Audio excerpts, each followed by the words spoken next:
Hello மக்களே. So என்னோட news பேப்பருக்குள்ள போகிறதுக்கு முன்னாடி என்னோட ஸ்டோரி என்னன்னு பார்த்தீங்கன்னா, நம்ம பசங்கள்லாம் வந்து ஸ்கூல் ஸ்டூடெண்ட்ஸ்லாம் ரொம்ப வந்துட்டு சோர்வாக இருக்காங்க, ரொம்ப சேடாக இருக்காங்க. ஏன் தெரியுங்களா?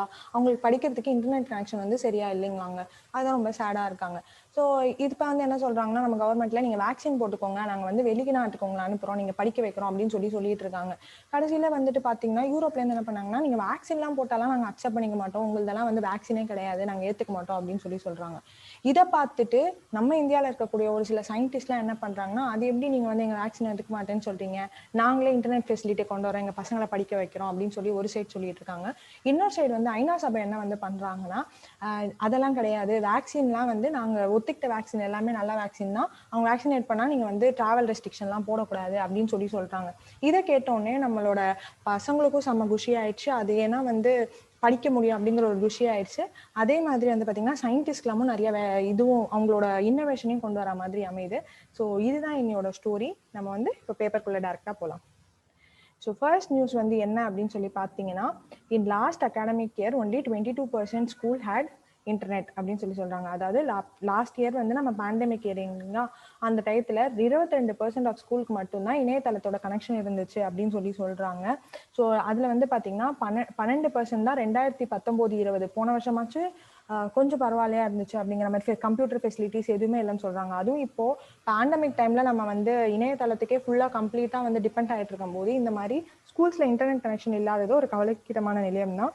அவங்க நார்மல் டேஸ்லேயே அவங்களுக்கு ஒரு கம்ப்யூட்டர் ஃபெசிலிட்டி இல்லை அப்படின்னா அந்த பசங்களுக்கு அந்த கம்ப்யூட்டர் நாலேஜ்லாம் இல்லாமல் போகும். இது இப்போ வந்துட்டு பார்த்தீங்கன்னா இது ரொம்ப எசென்ஷியலாக இருக்குது. ஸோ இது கொடுக்கக்கூடியது வந்துட்டு என்னன்னா மினிஸ்ட்ரி ஆஃப் எஜுகேஷனோட டேட்டா தாங்க இது, அதில் தான் ரிலீஸ் ஆயிருக்குது.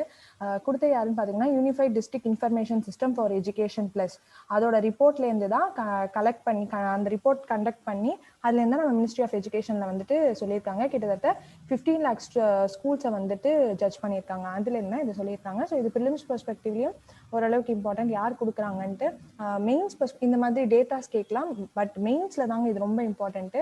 ஏன்னா நம்மளால எல்லா இதுலேயுமே நம்மளோட இன்டர்நெட் கனெக்ஷன்ஸ்லாம் எப்படி இருக்குது அப்படின்னு சொல்லி நம்மளால எழுதிக்க முடியும். ஸோ GS3 பேப்பர் டெக்னாலஜியில் நம்ம எழுதிக்கலாம், அப்புறம் எஸ்ஏஎஸ்ல எழுதிக்கலாம். இந்த மாதிரி நிறைய விஷயங்கள்ல வந்து நம்மளால கோட் பண்ண முடியும் இந்த இதை. அடுத்தது வந்துட்டு பார்த்தீங்கன்னா 9 யூரோப்பியன் நேஷன்ஸ் சிரம் இன்ஸ்டியூட் ஆஃப் டெக்னாலஜி ஜாபை வந்து கிளியர் பண்ணியிருக்காங்க அப்படின்னு சொல்லியிருக்காங்க. யூரோப்பில் வந்துட்டு என்ன சொல்லியிருப்பாங்கன்னா, கோவேக்சினையும் கோவிஷீல்டையும் கன்சிடர் பண்ணியிருக்க மாட்டாங்க. அதை நாங்கள் வந்து ஒரு அகெயின்ஸ்ட் கோவிடாக நாங்கள் கன்சிடர் பண்ண மாட்டோம், ஒன்லி ஒரு 4 வேக்சின் போட்டதை மட்டும் தான் கன்சிடர் பண்ணுவோம்னு சொல்லியிருப்பாங்க. அது என்னென்ன அப்படின்னு சொல்லி பார்த்தோம்னா, கிரீன் பாஸ் அப்படின்னு சொல்லுவாங்க. இந்த COVID-19 வேக்சின் போட்டுட்டு வரதுக்காக இருக்கிறது தான் கிரீன் பாஸ். அந்த வேக்சின் இதெல்லாம் யூரோப்பியன் வேக்சின் இதெல்லாம் கிரீன் பாஸ் அப்படின்னு சொல்லியிருப்பாங்க. இந்த European digital COVID-19 vaccine certification அப்படின்னு சொல்லிட்டு. ஸோ அந்த சர்டிஃபிகேட் COVID-19 அகேன்ஸ்டாக நம்ம வேக்சினேட் ஆயிருக்கிறோம்ன்ற சர்டிஃபிகேட் இருந்தால் மட்டும்தான் அக்செப்ட் பண்ணிப்போம் அப்படின்னு சொல்லியிருக்கிறாங்க.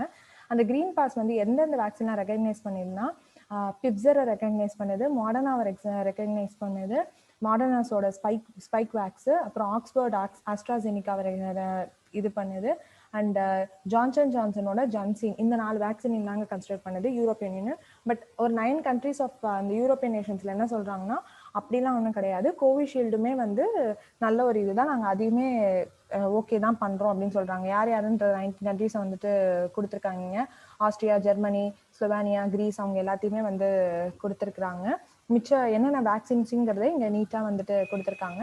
பட் அவங்க என்ன சொல்கிறாங்கன்னா, வேரியண்ட் வந்துட்டு வைரஸ் வேரியண்ட் வந்து இந்தியாவில் வந்து வேற மாதிரி இருக்கிறதுனால தற்போதைய காலத்துக்கு நாங்கள் வந்து அக்செப்ட் பண்ணிக்கல, நாங்கள் ட்ராவல் ரெஸ்ட்ரிக்ஷன்ஸ் இன்னும் வச்சிருக்கோம் அப்படிங்கிற மாதிரி தான் சொல்கிறாங்க.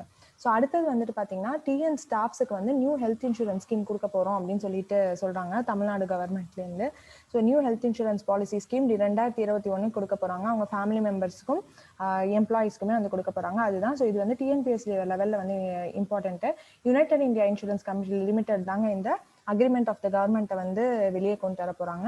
ஸோ இதை வந்துட்டு பார்த்துக்கோங்க, அதோட ஆனுவல் ப்ரீமியம் என்னென்ன நம்ம பே பண்ணணும், எப்படி ரிட்டர்ன்ஸ் வரும், அந்த மாதிரி விஷயங்கள் எல்லாத்தையுமே பார்த்துக்கோங்க. நம்மளுக்கு டிஎன்பிஎஸ்சி லெவலில் கொஞ்சம் இம்பார்ட்டன்ட் இதெல்லாம். அப்புறம் இந்த committees on elephants exist only in paper, இந்த மாதிரி இதெல்லாம் நம்ம எக்ஸாம்பிள்ஸாக எழுதிக்கலாங்க. என்வாயர்மெண்ட் ரிலேட்டடோ இல்லை மேன் அனிமல் கான்ஃப்ளிக்ட் மாதிரி டாபிக்லாம் வரும்போது நம்மளால கண்டிப்பாக எக்ஸாம்பிள்ஸாக எழுதிக்க முடியும். ஏன்னா இந்த டெத்து ஏன் டெத் ஆகுது, அனிமல்ஸ் எல்லாம் டெத் ஆகுது, இல்லை பாப்புலேஷன் ஏன் குறையுது அப்படின்னு பார்க்கும்போது இந்த கமிட்டிஸ் வழியாக தான் நம்மளால் தெரிஞ்சுக்க முடியும். பட் இந்த கமிட்டிஸ் வந்து வெறும் செயலில் இல்லாமல் இருக்கும்போது, அது தேவையான ரிப்போர்ட்டை கொடுக்காம இருக்கும்போது அந்த ஃபங்க்ஷன் வந்துட்டு ப்ராப்பராக கம்ப்ளீட் ஆகாது. நம்மளால ப்ராப்பரான டேட்டா இல்லைன்னா அனிமல்ஸை வந்து சேவ் பண்ண முடியாது. ஏன்னா இந்த மேன் அனிமல் கான்ஃப்ளிக்ட்லலாம் வந்துட்டு பார்த்தீங்கன்னா நம்ம ஃபாரஸ்ட் நிலங்களெல்லாம் அழிக்கும் போது அனிமல்ஸ்க்கும் மனுஷங்களுக்கும் நடுவில் பிரச்சனை வரும். ஸோ இந்த மாதிரிலாம் நிறையா இருக்குது இல்லைங்களா? அதை பற்றி தெரிஞ்சுக்கிறதுக்குலாம் யூஸ்ஃபுல்லாக இருக்கும். ஸோ இதை நம்ம வந்து ஜஸ்ட் ஒன்லி இன் பேப்பருங்கிறதெல்லாம் நம்ம எக்ஸாம்பிள்ஸாக எழுதிக்கலாம். இல்லை ஒரு பாயிண்ட்ஸில் வந்துட்டு எப்படி ஃபெயில் ஆகுது, ஏன் இந்த மேன் அனிமல் கான்ஃப்ளிக்ட்ஸ்லாம் நடக்குது அப்படின்னு சொல்லி பார்க்கறதுக்கு எக்ஸாம்பிள்ஸாக எழுதிக்க முடியும். ஸோ அடுத்த நியூஸ்க்கு போகலாம். அண்ட் இது வந்துட்டு பார்த்தீங்கன்னா 6 டீச்சர்ஸ், தமிழ்நாடுலேருந்து 6 டீச்சர்ஸ்க்கு வந்துட்டு இந்த நேஷனல் ஐசிடி அவார்ட், இது வந்து நம்ம ஆல் ஓவர் இந்தியா கொடுக்கக்கூடிய award, information communication technology award கொடுக்குறாங்க. எதுக்குன்னா இது வந்து இந்த மெயினாக இந்த அவார்ட் கொடுக்கறதுக்கான ரீசன் நம்ம எஜுகேஷனில் எப்படி இன்ஃபர்மேஷன் கம்யூனிகேஷன் டெக்னாலஜி யூஸ் பண்ணி பசங்களை வந்துட்டு ஹெல்ப் பண்ணுறாங்க எஜுகேஷன் கற்றுக்க அப்படின்னு சொல்லி இருக்கக்கூடிய அவார்ட் தான்.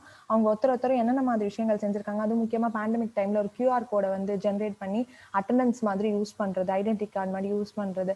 ஸோ இதெல்லாம் பண்ணுறது வந்து ஒரு ரொம்பவே வரவேற்கத்தக்க விஷயம் தான். இதெல்லாம் நம்ம வந்து எக்ஸாம்பிள்ஸாக எழுதலாம்.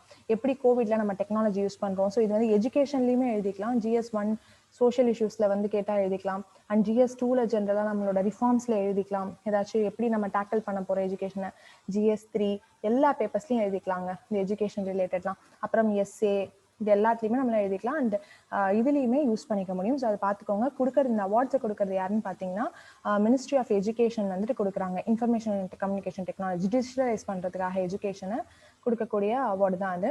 ஸோ அடுத்த நியூஸ்க்கு மூவ் ஆன் ஆகலாம். ஸோ அடுத்த நியூஸ் வந்துட்டு என்ன அப்படின்னு பார்த்தீங்கன்னா புவனகிரியில் இது இன்னொரு நல்ல விஷயங்க எஜுகேஷனில் பண்ணுறதுக்கு. ஸோ புவனகிரியில் என்ன பண்ணியிருக்காங்கன்னா சவுண்ட் வேவ்ஸ், அதாவது என்னன்னா எந்தெந்த குழந்தைங்களால இன்டர்நெட் ஃபெசிலிட்டிஸ் இல்லை அப்படின்னு சொல்லி பார்த்தோம். ஸோ இன்டர்நெட் ஃபெசிலிட்டிஸ் இல்லாமல் இருக்கக்கூடிய குழந்தைங்களுக்கு என்ன பண்ணுறாங்கன்னா ஜஸ்ட் பேசிக் மொபைல் ஃபோனாக இருந்தாலும் அதில் வந்து இணையதளம் அந்த வெப்சைட்டை மட்டும் ஆக்சஸ் பண்ணக்கூடிய ஃபெசிலிட்டிஸ் இருந்தால் அதில் போயிட்டு ரெக்கார்டிங்ஸாக பதிவு செய்ய போகிறாங்க. ஒரு ரேடியோ ரெக்கார்டிங்ஸ் வந்து பதிவு செய்ய போகிறாங்க. அதில் என்ன அந்த குழந்தைங்கள் வந்துட்டு யூஸ் பண்ணிக்கிறதுக்கு ஈஸியாக இருக்கும் அப்படின்னு சொல்கிறாங்க. ஸோ இது வந்து ஆன்லைன் கல்வி ரேடியோ அப்படின்னு சொல்கிறாங்க. ஏற்கனவே தமிழ்நாடுல வந்து கல்வி டிவி அப்படிங்கிற ஒரு இனிஷியேட்டிவ்மே கொண்டு வந்திருக்காங்க. ஃப்ரீ ஆக்சஸ் எஜுகேஷன்ஸ் வந்துட்டு கொடுக்கறதுக்காக, கிளாஸஸ் டெலிகாஸ்ட் பண்ணுறதுக்காக. ஸோ இதுவுமே ஒரு இன்னோவேட்டிவ் அப்ரோச். இதெல்லாம் நம்ம எக்ஸாம்பிள்ஸாக எழுதிக்க முடியும் எப்படி வந்து கொண்டு வராங்கன்ட்டு. அப்புறம் அடுத்த நியூஸ் என்னன்னு பார்த்தீங்கன்னா இது வந்து நம்மளோட இதுவுமே ஒரு எக்ஸாம்பிள்ஸாக நம்ம மெயின்ஸில் வந்து எழுதிக்க முடியும். அண்ட் TNPSCக்கு ரொம்ப இம்பார்ட்டன்ட். எந்த கண்ட்ரி வந்து இந்த மாதிரி ஐடியாவோட வந்திருக்காங்கன்னு கேட்கலாம். ஸோ இது வந்துட்டு நம்மளோட energy related topic. So GS3 எல்லாம் நம்மளால யூஸ் பண்ணிக்க முடியும். ஸோ இது வந்து என்னன்னு பார்த்தீங்கன்னா டென்மார்க் வந்துட்டு looks to set up centre for offshore wind in Tamil Nadu அப்படின்னு சொல்லியிருக்காங்க. ஆஃப்ஷோர் விண்டுனா நம்ம கடல் இந்த தண்ணிக்குள்ளெல்லாம் போயிட்டு அங்கே பார்த்தீங்கன்னா விண்டோட ஸ்பீட் ரொம்பவே அதிகமாக இருக்கும். ஸோ அங்கே போயிட்டு விண்ட்மில்ஸை செட் பண்ணி அந்த எனர்ஜியை நம்ம வந்து யூட்டிலைஸ் பண்ணுறது, எலக்ட்ரிசிட்டி ஜென்ரேஷனுக்காக யூட்டிலைஸ் பண்ணுறது தாங்க. ஸோ அதுக்கு வந்து டென்மார்க் ஐடியா கொடுத்துருக்காங்க. அவங்க என்ன சொல்கிறாங்கன்னா இந்தியாவில் வந்துட்டு இந்தியா தமிழ்நாடுல முக்கியமாக கோஸ்டல் ஏரியாஸ் நிறையா இருக்கிறதுனால, சுற்றி நிறையா இருக்கிறதுனால நம்ம இந்தியாவிலலாம் வந்து நிறைய இந்த விண்ட் எனர்ஜி வந்து நம்ம டேப் பண்ணாமல் இருக்கோம். ஆஃப்ஷோர்னா கடலுக்கு நடுவுலலாம் வந்து டேப் பண்ணாமல் இருக்கும். விண்ட் பேட்டர்ன்ஸ்லாம் தமிழ்நாடுல முக்கியமாக ரொம்பவே கன்சிஸ்டண்ட்டாக வேறு நல்ல விண்ட் பேட்டர்ன்ஸ்லாம் வந்துட்டு செட் ஆகுது, நல்லா ஸ்பீடு இருக்குது. ஸோ அதை நம்ம டேப் பண்ணுவோம், அதுக்கு ஆஃப்ஷோரில் போய் இது பண்ணலாம், அதில் இன்வெஸ்ட் பண்ணலாம் அப்படின்னு சொல்லி நம்ம டென்மார்க்லேருந்து சொல்லியிருப்பாங்க.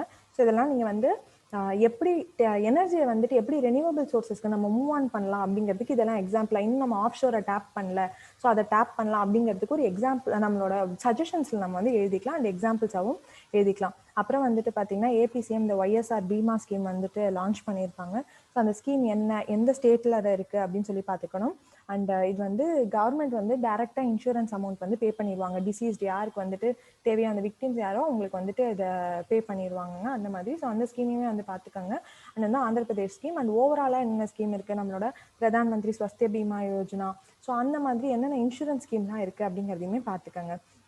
ஸோ வந்துட்டு போஸ்ட் பேண்டமிக் இந்த ஆர்டிக்கல் வந்து எதை ரிலேட்டட் பண்ணின்னு பார்த்தீங்கன்னா நம்ம வந்து ஸ்மார்ட் சிட்டி அப்படிங்கிற ஒரு மிஷன் கொண்டு வந்திருப்போம். இன்னும் ஸ்மார்ட் சிட்டினா என்னன்றது கிளியரான ஒரு டெஃபினிஷன் வந்துட்டு கிடையாது. நம்ம நினைக்கிறது என்னன்னா ஸ்மார்ட் சிட்டிஸ்னா ரோட் ஃபெசிலிட்டிஸ் நல்லா இருக்கணும், வைஃபை கனெக்டிவிட்டி இருக்கணும், டிஜிட்டலைஸ்டு சிட்டியாக இருக்கணும், அந்த மாதிரி டிரான்ஸ்போர்ட் ஈஸியாக இருக்கணும், அந்த மாதிரி நிறைய விஷயங்களை பார்க்குறோம். பட் பேண்டமிக் அப்புறம் நம்ம எப்படி மாற்றலாம், ஒரு சைக்கிள் வந்து ப்ரொமோட் பண்ணுறது. ஏன்னா இப்போ வந்து என்வாயர்மெண்ட்டில் வந்து பொல்யூஷன் ஓரளவு கண்ட்ரோல் ஆயிருக்குன்னு சொல்கிறோம். ஸோ சைக்கிளிங்கை ப்ரொமோட் பண்ணலாம், பப்ளிக் டிரான்ஸ்போர்ட் நம்ம எப்படி யூட்டிலைஸ் பண்ணுறது, அந்த மாதிரி நம்ம எப்படி மாற்றி அமைக்கணும் அப்படின்னு சொல்லிட்டு இந்த ஆர்டிக்கலில் நீட்டாக டிஸ்கஸ் பண்ணியிருக்காங்க. ஸோ இது வந்து இந்த ஸ்மார்ட் சிட்டிஸ் GS3க்குலாம் நம்மளால நல்லாவே யூஸ் பண்ணிக்க முடியும். ஸோ ஜஸ்ட்டு நல்லா இது பண்ணிக்கோங்க. அந்த என்ன சொல்லியிருக்காங்கன்னா அந்த ஸ்மார்ட் சிட்டி மிஷனில் வந்துட்டு பார்த்தீங்கன்னா வேறு சில மிஷன்ஸோட அதோட வியூஸ் எல்லாமே வந்து கன்வர்ஜ் ஆயிருக்கு அப்படின்னு சொல்கிறாங்க. இன்னொரு விஷயம் என்ன சொல்கிறாங்கன்னா ஜென்ரலாக ஸ்மார்ட் சிட்டி அவார்ட்ஸ் வந்து எவ்ரி இயர் கொடுப்பாங்க. அந்த அவார்டை இந்த வருஷம் கொடுத்தது வந்துட்டு ஒரு பயஸ்டாக தான் இருக்கும் அப்படின்னு சொல்லிட்டு சொல்கிறாங்க. ரீசன் என்னன்னு பார்த்தீங்கன்னா, நம்ம ஒரு சில இண்டிகேட்டர்ஸ் வச்சு மட்டும்தான் எடுக்க முடியும். ஏன்னா கம்ப்ளீட்டாக லாக்டவுனில் இருந்தது. அதனால ஒரு சில இண்டிகேட்டர்ஸ் வச்சு மட்டும்தான் எடுக்க முடியும். அது வந்து ஒரு பையஸ்டான ஒரு கரெக்டான அப்ரோச் கொடுக்காது அப்படின்னு சொல்லியிருக்கிறாங்க. ஸோ இதை பார்த்துக்கோங்க. எப்படி நம்ம வந்து சேஞ்ச் பண்ணணும், ஒரு நல்ல ஒரு பார்க் இருக்கிற மாதிரி, ஒரு பிளே கிரவுண்ட்ஸ் இருக்கிற மாதிரி, அந்த மாதிரி நம்ம சிட்டிஸை வந்து டெவலப் பண்ணணும். ரேதர் தான் ஜஸ்ட் டிஜிட்டலைசேஷன் மட்டும் பார்க்காம நல்ல ஒரு ஸ்பேஷியஸான ஒரு இடத்த நம்ம சுற்றுச்சூழலையுமே வந்து மாசுபடாமல் க்ரீனாக ஒரு க்ரீன் அண்ட் ப்ளூ சிட்டியாக நம்ம வந்து கொண்டு வரணும். ஸோ தட் அதில் வந்து இந்த ஃப்ளட்டு நம்மளோட நிறைய டிசாஸ்டர்ஸ்லேருந்தும் பாதுகாக்கிற மாதிரியும் அதே டயத்தில் மக்களுக்குமே ரொம்ப இது கொடுக்குற மாதிரி சிட்டிஸ் அமைஞ்சிருக்கணும்னு சொல்கிறாங்க. அண்ட் இந்த ஸ்மார்ட் சிட்டி அவார்ட்ஸ் 2020 என்ன, யார் கொடுக்குறாங்க, எப்பத்துலேருந்து கொடுக்குறாங்க, ஸ்மார்ட் சிட்டி மிஷன்னா என்ன, அந்த மாதிரி விஷயங்கள் எல்லாமே ப்ரிலிம்ஸ் பெர்ஸ்பெக்டிவ்ல இம்பார்ட்டன்ட். அதை நல்லா பார்த்துக்கங்க. அண்ட் ஐபிசி இதை நீங்கள் ஜஸ்ட் பார்த்துக்கலாம். ஏன்னா நம்மளுக்கு இன்சால்வன்சி அண்ட் பேங்க்ரப்சி கோட் வந்து GS3ல வந்துட்டு இம்பார்ட்டன்ட்டு. அண்ட் இப்போ வந்து பார்த்தீங்கன்னா டெல்லியில் தெரியும் நம்மளுக்கு வந்து கவர்னர் மட்டுமே, லெஃப்டினன்ட் கவர்னர் மட்டுமே மொத்த இதுவும் கொடுக்கக்கூடாது, அவருக்கு பவர்ஸ் இருக்கக்கூடாது. அவங்க அப்பாயிண்ட் பண்ணக்கூடிய அந்த அசம்பிளிக்கும் பவர்ஸ் இருக்கணும்னு சொல்லியிருப்பாங்க. பட் அது இல்லாமல் போயிருக்கு அப்படிங்கிறது தான் இதில் வந்து டிஸ்கஸ் பண்ணியிருக்காங்க. So have a look. And எப்படி வந்துட்டு டெல்லி வந்து யூனியன் டெரிட்டரிஸ்லாம் எப்படி வந்து செயல்படுது, டெல்லி எப்படி டிஃப்ரெண்ட், அந்த மாதிரி விஷயங்கள்லாம் ப்ரிலிம்ஸ்க்கும் இம்பார்ட்டன்ட். அதை நல்லா பார்த்துக்கோங்க. நான் ஏற்கனவே சொன்ன மாதிரி 9 யூரோப்பியன் கண்ட்ரீஸ் அதே தான் இங்கே நேஷன்ஸ் ஜாப் டெஸ்ட் இது பண்ணிட்டாங்க அப்படின்னு சொல்கிறாங்க. கோவிஷீல்டை வந்து அக்செப்ட் பண்ணியிருக்காங்க அப்படின்னு தான் சொல்லியிருக்காங்க. ஸோ அதை வந்துட்டு பார்த்துக்கங்க. அண்ட் இது ட்ராப் அவுட் நம்ம அதையும் பார்த்துட்டோம். ஸோ டிவைட் எப்படி இருக்குது, ஸ்டேட்ஸுக்கும் ஒவ்வொரு ஸ்டேட்டுக்கும் நடுவில் எப்படி டிவைட் ஆகிருக்குது அப்படிங்கிற மாதிரி இதையுமே சொல்லியிருக்கிறாங்க. டேட்டாஸ் கொடுத்துருக்காங்க, அது ரொம்ப முக்கியம், பார்த்துக்கங்க. யூனியன் டெரிட்டரிஸ்குள்ளே எப்படி இருக்குது, டிஜிட்டல் எஜுகேஷன் வந்துட்டு எந்த அளவுக்கு கேப்ஸ் அங்கே இருக்குது, எத்தனை பேருக்கு டீச்சர்ஸ்க்கும் பேரண்ட்ஸ்க்கும் ஆக்சசபிலிட்டியாக இருக்குது அந்த இன்ஃப்ராஸ்ட்ரக்சர், அந்த மாதிரி எல்லாமே கொடுத்துருக்காங்க. என்ரோல்மெண்ட் ரேட் எப்படி அமைஞ்சிருக்கு அதையுமே வந்துட்டு கொடுத்துருக்காங்க. ட்ராப் அவுட்ஸ் வந்துட்டு 17% இருந்திருக்கு இந்த இதில். எக்ஸ்பர்ட் வார்னிங்ஸ்லேருந்து ட்ராப் அவுட்ஸ் இவ்வளோ ஆயிருக்குது, பேண்டமிக்னால அது இன்க்ரீஸ் ஆயிருக்குன்னு சொல்லியிருக்காங்க. ஏன்னா நிறைய பேருக்கு ஆக்சசபிலிட்டி இல்லை. அண்ட் இதில் இன்னொன்று சொன்னாங்கன்னா, ஸ்கூல் திறந்ததுக்கப்புறம் நம்ம அந்த temperature checking facilities, hand washing இது எல்லாத்தையுமே ப்ராப்பராக கொண்டு வரணும், அது எல்லாத்தையும் செட் பண்ணணும் அப்படிங்கிற மாதிரி சொல்லியிருக்கிறாங்க. ஸோ இந்த ஆர்டிக்கல் நல்லா பார்த்துக்கோங்க, நம்மளுக்கு மெயின்ஸில் வந்துட்டு ரொம்பவே ஹெல்ப்ஃபுல்லாக இருக்கும். டேட்டாஸ் கொடுத்து அண்ட் என்னென்ன மாதிரி நம்ம சேஞ்ச் பண்ணணும் எஜுகேஷன் சிஸ்டமில் அப்படின்னு சொல்லி பார்க்கறதுக்கு. ஸோ ட்ரோன் த்ரெட் எப்படி டீல் பண்ணலாம்னு சொல்லியிருக்காங்க. அது just have a look at this article once. And so இந்த மாதிரி நியூஸஸ்லாம் தாங்க வந்துட்டுருக்கு. ஸோ அடுத்த நியூஸ்க்கு போயிடலாம்.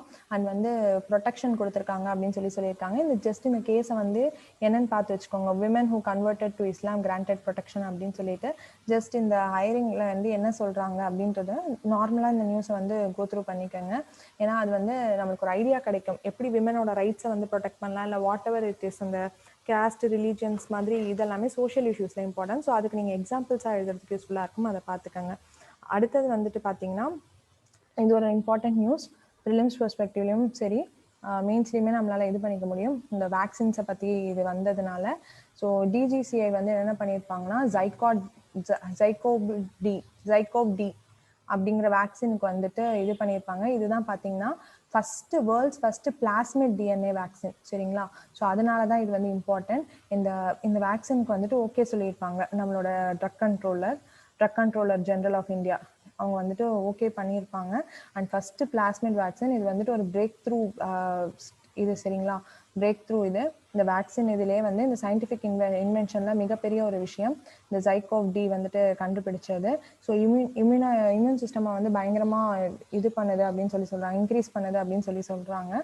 ஸோ அது எல்லாமே வந்துட்டு இந்த வேக்சின் பற்றி பேசிக்கோங்க. பட் ஸ்டில் வந்துட்டு இன்னும் இப்போதைக்கு அப்ரூவ் பண்ணியிருக்கிறாங்க. என்னங்கிறது எல்லாமே டீட்டெயிலாக இனிமேல் தான் தெரியும். ஸோ அந்த வேக்சின் பற்றி நல்லா பார்த்துக்கங்க. அண்ட் டெய்லி வரும்போது என்னென்ன இதெல்லாம் பண்ணலாம் அப்படிங்கிறத வந்து பார்த்துக்கலாம், சரிங்களா? சரி, ஓகே. ஸோ நெக்ஸ்ட்டு வந்துட்டு பார்த்தீங்கன்னா, WHO அப்ரூவ் பண்ண ஜாப்ஸ் எல்லாமே வந்து ரெகக்னைஸ் பண்ணணும் ட்ராவலுக்கு அப்படின்னு சொல்லிட்டு UN சொல்லியிருக்காங்க. நான் ஏற்கனவே சொன்ன மாதிரி யூரோப்பியன் கண்ட்ரீஸ் பேனுக்கு வந்துட்டு அவங்க அகேன்ஸ்டாக தான் சொல்லியிருக்காங்க. ஏன்னா யூரோப்பியன் கண்ட்ரீஸும் நார்த் அமெரிக்கன் கண்ட்ரீஸும் நிறையா வேக்சின்ஸை வந்துட்டு கன்சிடர் பண்ணல. பட் நிறையா ஸ்டேட்ஸ் எதுக்கு இதை சொல்கிறாங்க அப்படின்னு பார்த்தீங்கன்னா, பேசிக்காக இந்த கோவிஷீல்டு, கோவேக்சின் இது எல்லாமே வந்து நிறையா கண்ட்ரீஸ்க்கு நம்ம எக்ஸ்போர்ட்ஸும் பண்ணியிருக்கோம். ஸோ அது நிறையா கண்ட்ரீஸோட ஃபியூச்சரையுமே பாதிக்கும். அங்கே இருக்கக்கூடியவங்களுக்கு வேலை வாய்ப்புகள், இல்லை எஜுகேஷனுக்கு போகிறவங்களுக்குலாம் நிறையா பாதிப்பு ஏற்படுத்தும். ஸோ அதுக்காக தான் இந்த மாதிரி அக்செப்ட் பண்ணுங்க அப்படின்னு சொல்லியிருக்கிறாங்க. ஸோ அதுதான் அந்த இதோடது. நான் எப்பவுமே சொல்ற மாதிரி இன்டர்நேஷனல் பேஜை வந்துட்டு எப்பவுமே படிச்சுக்கோங்க. நம்மளுக்கு அது எப்பவுமே யூஸ்ஃபுல். அதில் எதுவுமே இதுதான் படிக்கணும் அதுதான் படிக்கணும் கிடையாது. ஸோ அதை படிச்சுக்கோங்க. அண்ட் வந்து இதெல்லாமே ட்ரெண்ட்ஸ் வைஸ் பார்த்துக்கோங்க. அந்த ஜிஎன்பிஏ, ஸோ இது எல்லாமே கிராஸ் நான் பர்ஃபார்மிங் அசெட்ஸ் ஆஃப் இந்தியா வந்துட்டு கிளைம்ப் அப்படின்னு சொல்லியிருக்கிறாங்க. ஸோ இது வந்து கிளைம்ப் ஆகுதா இல்லையா அப்படிங்கிறதுக்கு திரும்ப சொல்லுவாங்க, ரிப்போர்ட்ஸ் எல்லாமே கொடுப்பாங்க. ஸோ அந்த இது என்னங்கிறத வந்து நம்ம பார்த்துக்கணும். சரிங்களா? நம்ம ட்ரெண்ட்ஸை வந்துட்டு பார்த்துக்கணும். அந்த மாதிரி தான் கொஸ்டின்ஸ் வந்து ப்ரிலிம்ஸில் இதெல்லாம் இம்பார்ட்டன்ட். இதுவும் ப்ரிலிம்ஸில் இம்பார்ட்டன்ட். அண்ட் வந்துட்டு நம்மளோட பிஎம்ஐ சர்வே மேனுஃபேக்சரிங் ஷ்ராங்க் ஆயிருக்கு அப்படின்னு சொல்கிறாங்க. ஸோ பிஎம்ஐ வந்துட்டு கொடுக்கறது இந்த ஐஹெச்எஸ் மார்க்கெட் மேனுஃபேக்சரிங் அவங்க தான் கொடுக்குறாங்க, பர்ச்சேசிங் மேனுஃபேக்சரிங் இண்டெக்ஸை. ஸோ மேனுஃபேக்சரிங் செக்டருக்காக ஸ்பெசிஃபிக்காக கொடுக்கறது நம்மளோட மேனுஃபேக்சரிங் செக்டர் எப்படி மூவ் ஆகிட்டு இருக்குன்ட்டு.